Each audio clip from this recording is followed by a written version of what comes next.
You're listening to Sox in the Basement, a production of the Broadcast Basement Limited, where every show is 30 minutes of good and comes from a basement bar on the south side of Chicago. Pull up a stool, pour a cold one, and join us right now for Sox in the Basement. Heard everywhere podcasts can be found, and always at soxinthebasement.com. All right, fire Ken Williams, fire Rick Hahn, sell the team Jerry. This is how I'm starting off every show now, Ed. Call your friends, call your neighbors, call your sons. I just want fire all of them. I just want to get it out of the way at the beginning of every show. You know, like remember, like Boers and Bernstein on 670 to Score. They would always have like this intro where they go through all this stuff and say all their catchphrases, and eventually it got really long and really old and really tired and became kind of annoying. But they would always go through their thing at the beginning of every show, and maybe I should do that on this show until these things come true, so that I get it out of the way and then I don't talk about it for 30 minutes. You know, just very quickly, fire Kenny Williams. That hasn't changed. Fire Rick Hahn. That hasn't changed. We've been saying that for a long time. This isn't new. And Jerry sell the team. That hasn't changed. And maybe fire Jake Diekman into the sun. I can add a few things every once in a while, but that way I'm not spending 30 minutes on it. Here's how bad the Sox bullpen is. I don't even think Jake Diekman's the biggest problem right now. Yeah, but he's my biggest problem. Wow, okay. he's my Larry Garcia this year. Like there you go. So you've gotten all your catchphrases out of the way. Fire everybody and fire Jake Diekman into the sun. Welcome to Sox in the Basement. Welcome to Sox in the Basement, brought to you by the home of the podcast for fans by fans. Cork and Carry at the park in the shadow of the ballpark at 33rd in Princeton. It is a great place for pregame. And I say this over and over again. I was just there the other day. I was just there for the doubleheader against the Phillies with a Phillies fan. It had to be live there. There was more life in Cork and Carry at the park than there was in the entire ballpark. I'm telling you, that's true.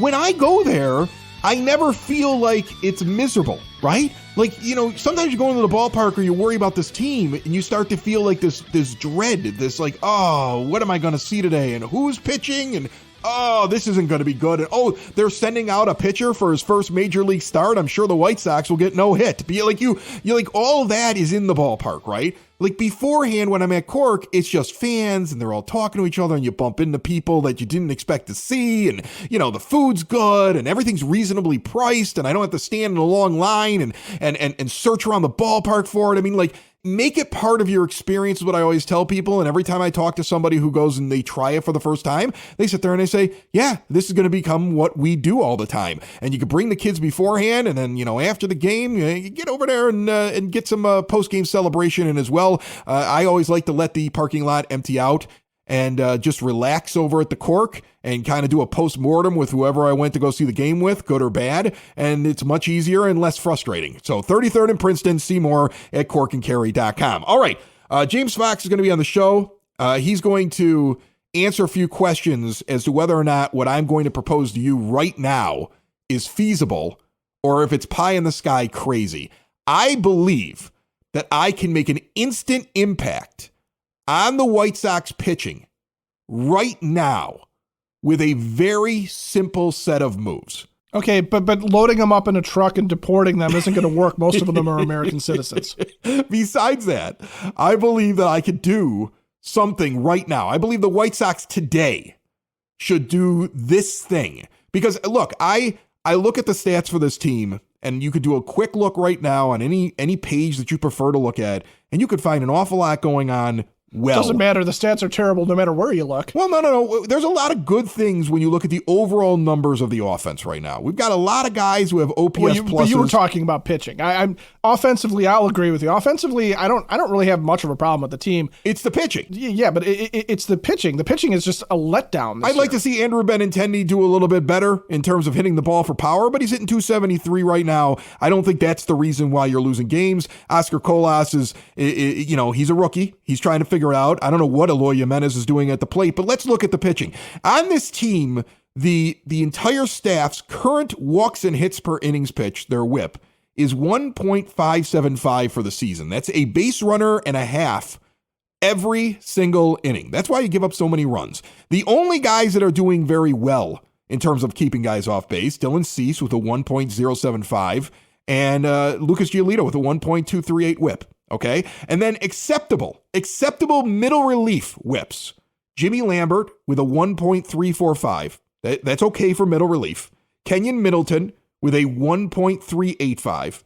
And then outstanding relief pitching in a small sample size. But we talked about him in the offseason, and I said I would like to see him make this team, but I don't think he's going to because it's too overloaded with guys with bad deals and Jake Diekman, who you traded for and you didn't really need. Tanner Banks continues to make me feel good about Tanner Banks with a 1.0000000 whip, okay? And he's probably the most effective left-handed pitcher you have, and you didn't even break camp with him. Right now, if I had to bring out a lefty, I'd rather have Banks come out over Bummer or Diekman, who are make me nervous right away. The moment I see him warming up, I'm like, oh no. Like they don't give me any faith in them whatsoever. And if I had to rank my left-handed pitching, right now, I believe in Banks, and I think that Bummer at least brings skills. He's shaky. He drives my dad nuts. Okay, I know a lot of fans, they get very nervous when he's out there, but from time to time, he can be effective. Well, here's the thing with Aaron Bummer. Let me interject one thing on Aaron Bummer, okay? I think Bummer's problem right now, and I think he had this last year, is the defense lets him down at various points.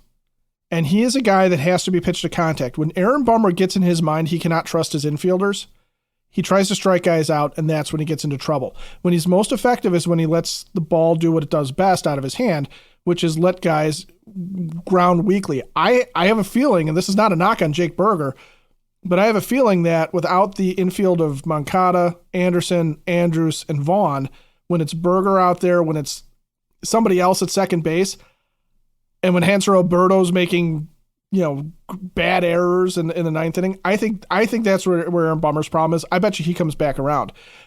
Jake Diekman he just scares me. Well, you can see Bummer's his fielding independent pitching is under 4, even though his ERA is 7.50. So of course that right there kind of speaks to what you're saying. It's the defense behind him. And there may be another reason why pitchers are getting exposed a little bit who rely on defense. In fact, this gives me an opportunity to play this call that came in, soxandbasement.com. Go ahead, you can call us or send us something through the contact page anytime. This came in about a week ago while I was on vacation, but I'd like to add it to this conversation. Hi, my name is George from Lincoln the Hills. I was just listening to your guys' podcast for today. Great show as always. Touching on the no shift rule and how that's going to impact the game. Me personally, what I've seen, and I'm sure a lot of people have seen, is that like a lot of people, for example, Yoan Moncada, how many times did he hit into the shift and automatically was like an automatic out? Now you're seeing a lot of his balls, and I'm sure a lot of other players' balls just go right through. So where that guy was in the middle cutting it off, he's not there anymore. So yeah, you're going to see a lot more pitchers get exposed, as I like to say. So even that, too, could be adding a little bit of trouble to Aaron Bummer. Here's what I would do right now. You would clone Tanner Banks and just have him all over the staff. Just all kinds of Tanner Bankses. Well, I don't have any cloning technology, okay? That's just something they're forcing down my throat in The Mandalorian so they can explain those terrible last 3 movies in Star Wars, which is driving me nuts. But here, Jake Diekman. Jake Diekman DFA'd today. Done with him. I can get along with that, yeah. DFA Jake Diekman right now. Then what I want you to do is I want you to take Michael Kopech and put him in the bullpen. Yep, I'm with you there. I'm done with watching him start games. I'm going to tell you, I think any White Sox fan that's watched him in action and then watched when he was coming out of the pen and being used in specific situations where you go 1 to 2 innings, he's very effective. But he is not the kind of guy that is going to be able to go out there consistently and pitch deep into a game, go through a lineup multiple times, and consistently be a good pitcher. I'm sorry. I know what I'm saying at this point, the problem is makes Rick Hahn look bad. And that's why these moves won't get made.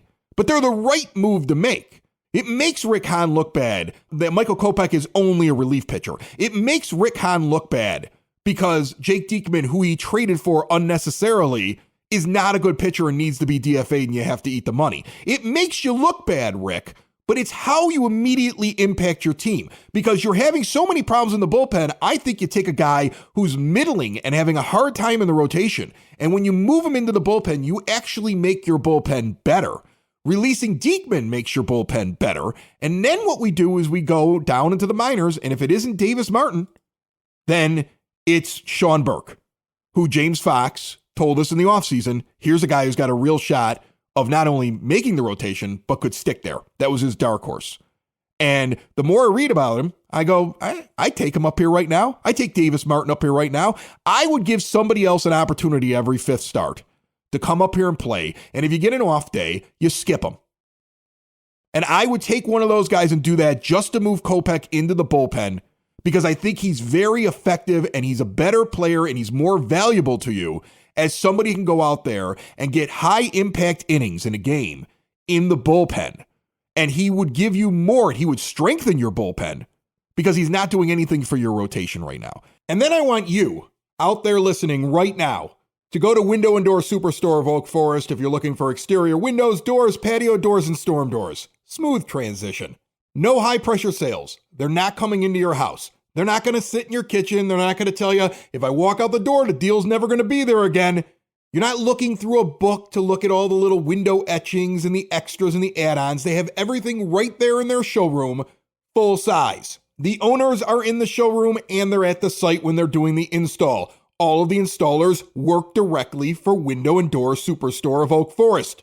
That's how they give you the great quality they have been giving the area for the past 40 years. They've been in Oak Forest since 1985 with all major brands custom made with no stock items for a perfect fit. They're 1/2 block east of 159th and Ridgeland at 6280 159th Street. Get in there, say hi, tell them we sent you. WindowDoorOakForest.com. One of the things that people keep yelling about, I noticed this on social media, is the idea of like, oh, Mike Clevenger had a bad start, he's terrible. Mike Clevenger, if you look at all these stats, is the second or third best pitcher right now in the rotation. You just don't like Mike Clevenger because of what he was accused of. I understand that. But he's got the third best whip, he's got the third best fielding independent pitching in the rotation, and he's got the second best earned run average. All right? He's almost a win above replacement. He's been one of the most valuable players on the team when you look at him through the eyes of B-War to this point. Now, does that mean he's a superstar? No. Does that exonerate him of anything you don't like him for? No. But stop telling me that he should be the guy that gets jettisoned out of the rotation. Michael Kopech should be moved to the bullpen. And I think that strengthens your team. Before I get to Fox, what do you think about that, Ed? Well, okay. So looking at Michael Kopech's splits. So as a starter in his career, he's got 36 games started. Okay. And his whip is 1.225. His ERA, 3.80. So you look at that and you go, okay, those aren't terrible numbers. As a reliever, his ERA is 3.90. His whip is 1.229. So you're sitting there. So you're saying he looks better in the bullpen, right? He's better. He's more impactful in the bullpen. And those two numbers alone, you sit there and go, well, yeah, but he looks like the same guy. Here's the difference, okay? His strikeouts per 9 as a reliever is 13. That is a high level for a pitcher. 13 strikeouts per 9 innings, okay? As a starter, it's 8.7. That is a massive gap. That's almost 5 strikeouts per inning. Because he can just go for it. He can just go out there and go for it. For the 3 batters or the 6 batters he's going to face, he can just go out there and go for it. Right. And his strikeouts per walk, the ratio is 3.81 as a reliever. It's 2.18. So it's a lot closer strikeouts and walks. Now, the other thing is, here's what Michael Kopech's Achilles heel is. He's a fastball slider pitcher.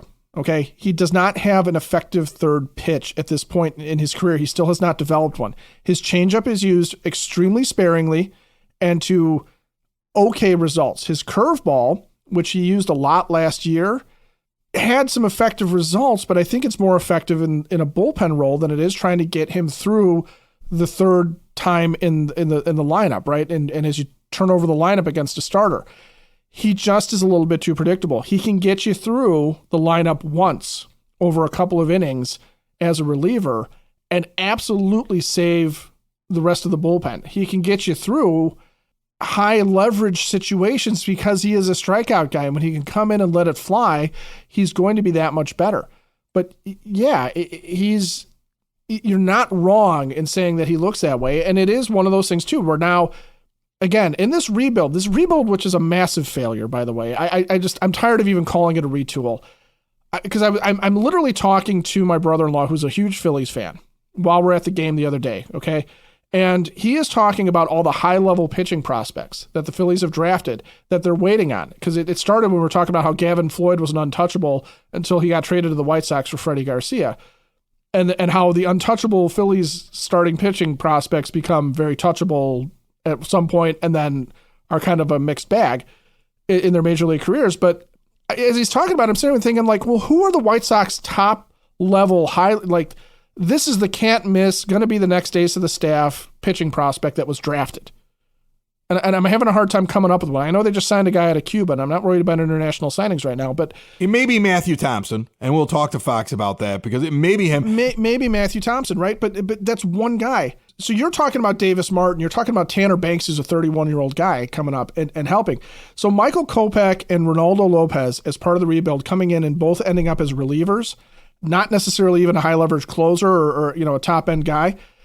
You're right. It looks bad for Rick Hahn. However, if you're trying to win a championship, look, sometimes that's what pitching prospects are. Sometimes they sit there and go, okay, this guy was stretched out to be a starter, but really he is going to destroy out of the bullpen for 60 some odd games. I would love to see Michael Kopech. I would love to hear Michael Kopech's entrance music, whatever that would be.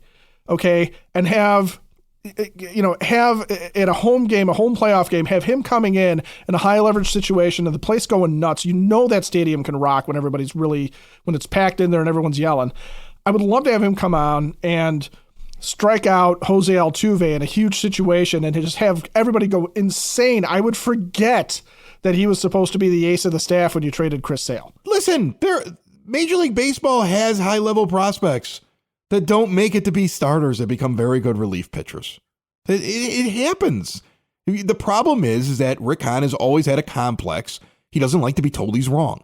For a guy that says that he only listens to the fans that love the Sox and think that and are very positive, I guarantee you Rick Hahn listens to this show. I know Rick Hahn listens to this show. I've seen Rick Hahn in comments like when he's talking to the press, say something that specifically references back to some criticism that we gave earlier in the morning on the show. I know he listens to the other White Sox podcasts. I know he's very aware of all of them. He may sit there and say, oh, who are they? I've never heard of them. He knows exactly who they are. I've been told by people inside the organization he listens to it. So trust me, he anger listens to all of this stuff. For a guy who says he doesn't pay attention to White Sox Twitter, he sure knows what it's saying. Okay. He's that guy who says, I don't use social media, and he's on it 12 hours a day. What he should be doing is learning more about his players and figuring out what he's going to do with this staff. This would be a great solution. And I guarantee if you dive deeper into those stats, and we don't have time for it because I want to get James Fox, that second time through the lineup, Michael Kopech is far less effective. That move right there, bringing up somebody to be the fifth starter, who is, I guarantee whoever you bring up is going to find a way to be more effective than what he's doing right now. And if that guy doesn't work, bring another guy up and skip him on when you have an off day and you can skip the fifth starter and play baseball that way and get him into the bullpen, strengthen your bullpen, get rid of Diekman. You still have two lefties and Tanner Banks is effective. James Fox on the show. How are you, James? Good, sir. How's it going? Good. You're over at FutureSox. You're my expert in this area. We're talking about the idea of finding somebody else to put into this rotation, because I think if you could slide Michael Kopech into the bullpen where he's a 1 to 2 inning reliever who can go in and just throw fastballs and strike guys out and try to overpower them and not have to worry about going through multiple innings, that it would help your bullpen, but you got to find that fifth starter. Do we have one that you would be comfortable bringing up? I don't know. I think Davis Martin's okay. After what he was pretty good last year, minus that final start, obviously, where he got hurt and everybody kind of freaked out. But his last start at Charlotte was really good. And he goes again, we're talking Thursday afternoon. He goes again tonight for Charlotte. So we'll see how that is. I think, one thing that's interesting about that is I think you could make the argument that Davis Martin, should be up with the big league club right now anyway, as maybe their long man. But I don't really like that plan, but I've seen some people on Twitter kind of talking about hey, why isn't Davis Martin on the big league club? I think it's because they want him starting in case something happens. So yeah, he's definitely the next guy. AJ Alexy was once a pretty heralded prospect that's bounced around, got DFA'd a bunch of times. He's actually on the White Sox 40-man starting in Charlotte. So he's probably the next option after that, honestly. But, as far as prospects go, Sean Burke, third round pick a couple years back, he would be the guy, I guess that would be like the most exciting. I just don't think they would use up a 40-man spot on Sean Burke until they actually see Davis Martin and AJ Alexy in the role. And James Fox of FutureSox, brought to you proudly by the Village of Lamont. Want to experience a downtown with real history, great eats and drinks, and green spaces filled with adventure? Visit the Village of Lamont. Shop, dine, drink, explore, and see everything they have going on this weekend and beyond. Visit lamontdowntown.com. Is the biggest problem that they don't have very much down there in the minors and haven't developed it over the years? Or is the problem that they can't get out of their own way to move away from guys on the major league roster and try the guys out in the minors? Yeah, I guess it's a little bit of both. Like, they don't have a ton of depth, but they do have some guys that are interesting that I think you could just cycle through and potentially find combos, right? But you just have so many guys on the big league roster that you can't do anything with, right? You either have to designate guys for assignment or let them keep pitching, because it's not like you can option. And look, Joe Kelly looked okay, right? But you're Joe Kelly's and Jake Diekman's and those type guys. You can't just option them to the minors and take a look at a prospect. You have to get rid of them. And while I think that is probably going to happen at some point here with Jake Diekman, because you are going to have Garrett Crochet and Liam Hendricks back, right? And I think we kind of know who the expendable guys are. But this is just to go off topic a little bit. It's just why spending this much money on relief pitching is really just doesn't make much sense. Because you have a guy like Franklin German, who you picked up this offseason, has 10 strikeouts and 7 innings pitched in Charlotte. Nicholas Padilla's numbers are pretty good. He's on your 40-man. He was a waiver claim from the Cubs. And then you have this whole host of others like Lane Ramsey and Sammy Peralta, who could be effective at some point. Not to mention, you have actual relief prospects in Birmingham, Gil Luna, Caleb Freeman, Luke Schilling, guys like this. And they won't all be good, right? But you could cycle through them to find out who is. They just signed Alex Colomé for no money. It just, this is why you don't spend a third of the, your budget on relief pitching like they've consistently done. And I hope they move away from. But yeah, man, I think the roster is the biggest issue, just because there's not very much flexibility on it. I think Jimmy Lambert and Gregory Santos are the guys that started in your bullpen. Those are the only two guys that had options.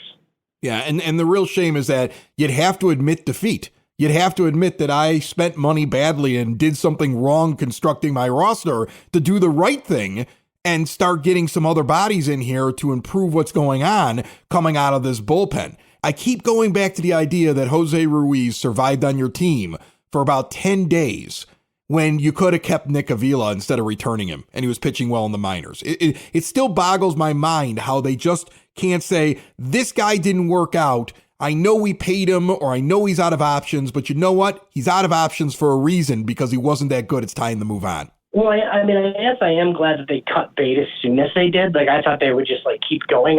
It does seem like one thing, and I don't know how much Pedro Grifol has to do with it, right? But it does seem like they have a pretty low tolerance this year for guys that are just terrible. They've just kind of been, and look, I think Jake Diekman is probably next on that list. Obviously, it's going to take a little bit here for Garrett Crochet to come back, and that's where if the Sox could just normalize a little bit and get closer to 500, you might be able to hang around a bad division, because look, the bullpen looks a lot better if you have Liam Hendricks and Garrett Crochet in it, and you can use Reynaldo Lopez in this fireman role. You know what I mean? Reynaldo Lopez could come in the sixth if your starters aren't going that deep, instead of you having to rely on him to close. The problem is now, when you're on your 11th, 12th, 13th guys, Jeffy Schulten's pitched out of the bullpen this year, and I think a little, people were worried to see Keenan Middleton, I was too, and then his stuff looked good, right? But there's a million Keenan Middletons, which again is a reason why you shouldn't be spending money on relief pitching. All right, that's James Fox. He's from FutureSox. He's nice enough to jump on real quick and try to evaluate whether or not my plan is even possible. It actually sounds like it's possible. It's just something they just won't do because they can't get out of their own way. James, thanks so much, my friend. Sounds good. Thanks for having me, man. Sox in the Basement listeners, do the hard work. And if you're a hardworking man or woman on the South Side, you need to be outfitted properly. And that's why you should visit Red Wing Shoes in Evergreen Park, New Lenox, and Geneva. A work boots specialty store that carries sizes from 6 to 16 and feet as wide as 4E. A 115-year-old company that came out of Red Wing, Minnesota. And one of its largest stores in the entire Midwest is in Evergreen Park, Illinois, ever since 1976. When you're on your feet, the footwear is everything. So why not get an expert fitting? They warranty, repair, and offer free conditioning with laces. And they also carry Carhartt work clothing as well. Located at 3347 West 95th Street in Evergreen Park, Illinois, at 208 East Maple Street on Route 30 in New Lenox, or at 1749 South Randall Road in Geneva. Visit them today. You work hard. You've earned it. Red Wing Shoes.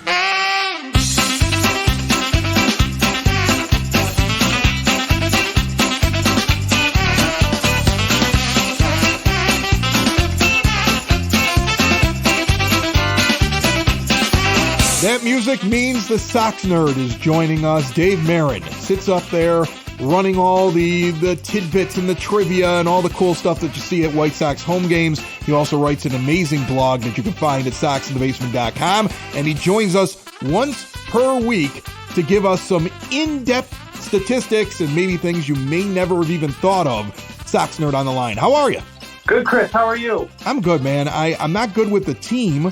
I'm not good with a lot of things that are going on. I'm very nervous. This is going to be a rough season. What does it feel like for you sitting there in the stadium right now early on with this bad start? First of all, I'm happy to have baseball back, number one. I'm happy to be working.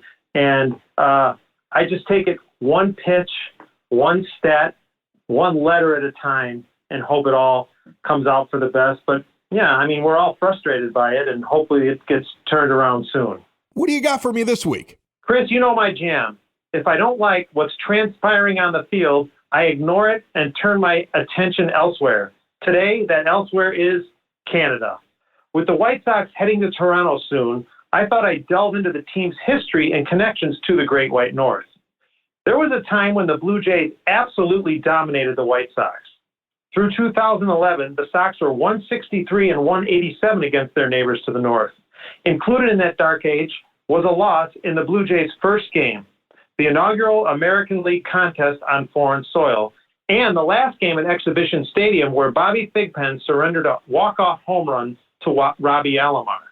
Not included in that bad run against the Jays was the six-game loss in the 1993 American League Championship Series, which was there for the taking for the White Sox. Oh, if the Sox had only started Wilson Alvarez in Game 1 and gotten, more than one RBI from their DH, but I digress. Since 2012, things have gotten a little bit better. The Sox are 39-30 against Toronto in that time, winning 7 of the last 10 season series with one split. Do you want more reason for optimism? Vaughn is coming off an absolutely historic campaign against Toronto. He hit a searing .500 against the Jays last season, which was the highest ever by a Sox player and 7th all-time by a player with 26 bats against the Jays. He also hit 2 homers against Toronto last season, which led the team. Luis Robert Jr. was also good against the Jays, hitting .400 with 1 homer and 9 RBI. Those 9 RBI were the most by a Sox player against the Jays since, here are 2 names for you, Chris, Alex Rios and Adam Dunn each had 10 in 2012. Oh, I hate those names. With the Sox heading to a dome, I always like to revisit one of the most underrated stats in team history, James Baldwin's indoor record. The big right-hander was 12-1 with a 2.30 ERA in domes for the White Sox between 1995 and 2000. His .923 winning percentage under glass is the highest in Sox history among pitchers with more than 5 decisions, and his 12 dome wins are second in team annals to Mark Buehrle's 16. Buehrle, by the way, was a rather pedestrian 16 and 15 in domes for the Sox.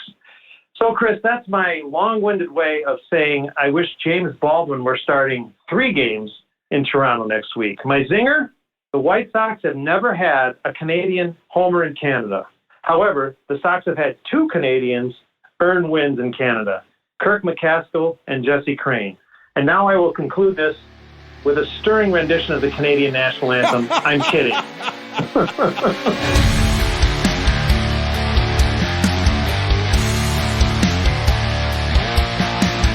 Do you see how the Oakland A's are moving to Vegas? They're breaking on what Thursday? Yeah, and following the Raiders out of Oakland. Yeah, I know, and they're heading to Las Vegas. And you know what? I understand Oakland A's fans being mad, and the reason I bring it up though is that White Sox fans almost had this happen to them.